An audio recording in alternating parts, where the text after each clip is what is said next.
Guys ഇന്ന് നമ്മൾ മണ്ണ് കൊണ്ട് ഒരു വീട് ഉണ്ടാക്കാൻ പോവുകയാണ്.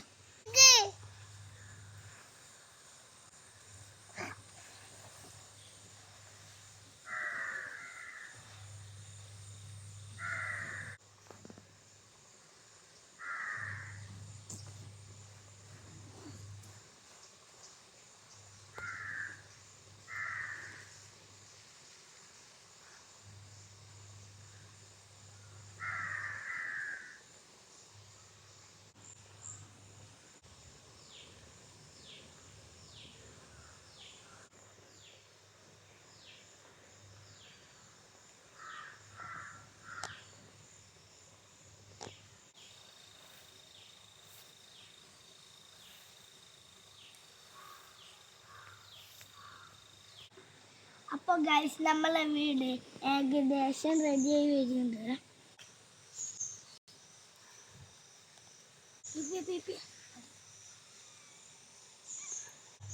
ഇതാണ് ഞങ്ങളെ വീടിൻ്റെ ഫൈനൽ ലുക്ക്. ഇതിൻ്റെ അപ്പുറത്ത് എൻ്റെ ഉണ്ണി ഉണ്ടാക്കിയ പുതിയ വീടും ഉണ്ട് കേട്ടോ.